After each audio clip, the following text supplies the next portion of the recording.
अस्सलाम वालेकुम, कैसे हैं आप सब। उम्मीद है आप सब भी ठीक होंगे और खैरियत से होंगे। आप देख रहे हैं मेरा यूट्यूब चैनल हाशिर किचन। अगर आप चैनल पर नए हैं तो चैनल को सब्सक्राइब कीजिएगा, वीडियो को लाइक शेयर कमेंट ज़रूर कीजिएगा। अब चलते हैं कुकिंग करने की तरफ और वीडियो को फुल वॉच कीजिएगा। तो यहाँ पर मैंने 1 कप से कम चने की दाल ली है, इसको 1 घंटा पहले भिगो दिया था और इसके अंदर मैंने नमक और मीठा सोडा लगा कर भिगोया है। अब इसके अंदर मैं 3 दाल और हैं जो मैंने अलग से भिगोई थी, वो है मूंग मसर और माश की दाल।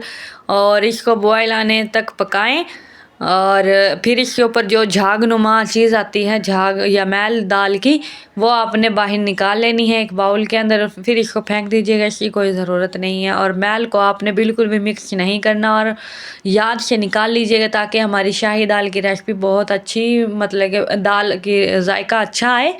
और ये दाल तकरीबन मैंने 1 घंटा पकाई है और ये देखें दाल बहुत अच्छी बनकर मतलब कि घुली हुई है माशाल्लाह से।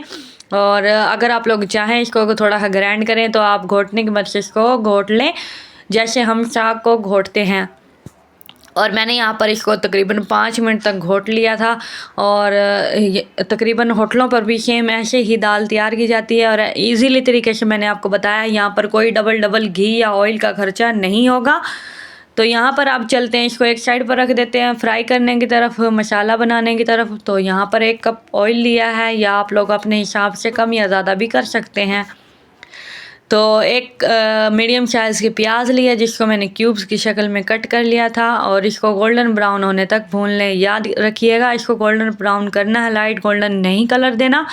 तो आप इसके अंदर टमाटर शामिल कर दें 1 अदद, जो कि मैंने बारीक क्यूब्स की शक्ल में कट किया था ताकि इसके अंदर जल्दी से मिक्स हो जाए। और यहाँ पर मैंने 1 चम्मच लहसुन अदरक का पेस्ट लिया है, इसको भी फ्राई कर लें।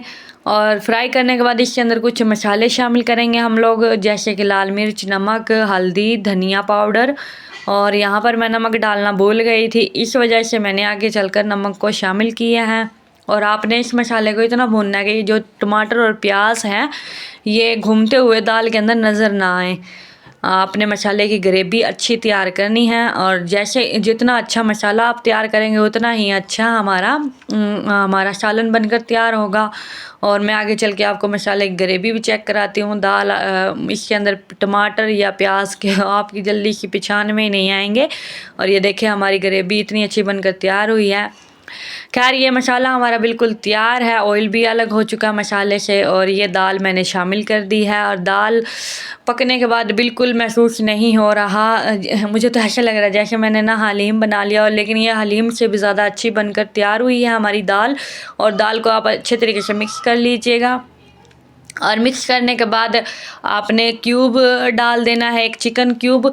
और अगर आप लोग ज़्यादा बना रहे हैं तो आप 2 अदद या 1 अदद भी डाल सकते हैं, लेकिन मैंने यहाँ पर 1 कप कम बनाई है, 1 कप से भी या 1 कप बोल लें, तो इसीलिए मैंने यहाँ पर चिकन क्यूब हाफ़ शामिल किया है। जितनी जिसकी क्वांटिटी होती है उतना ही उसको डाल दिया जाता है। ये नहीं कि हम लोग ज़्यादा डाल देंगे तो ज़्यादा अच्छा इसका जायका आएगा, ऐसा बिल्कुल भी नहीं होगा, उल्टा उसका टेस्ट हो सकता है ज़्यादा ख़राब हो जाए। तो इस वजह से तो यहाँ पर मैंने हरा धनिया, हरी मिर्चें और पिसा हुआ गरम मसाला डाला है खुशबू के लिए। और ये हमारी फ़ाइनल लुक मैं आगे चल के दिखाऊंगी। हमारी शाही दाल की रेसिपी बिल्कुल तैयार है। तो आप सब अपने घर पर शाही दाल कैसे बनाते हैं मुझे कमेंट्स बॉक्स में ज़रूर बताइएगा। अगर आपने अभी तक मेरा चैनल सब्सक्राइब नहीं किया तो चैनल को सब्सक्राइब कीजिएगा, वीडियो को लाइक शेयर कमेंट ज़रूर कीजिएगा। और अगली रेसिपी किस चीज़ की होनी चाहिए मुझे कमेंट्स बॉक्स में ये भी बताइएगा। अगली वीडियो तक मुझे इजाज़त दीजिएगा। अल्लाह हाफिज़।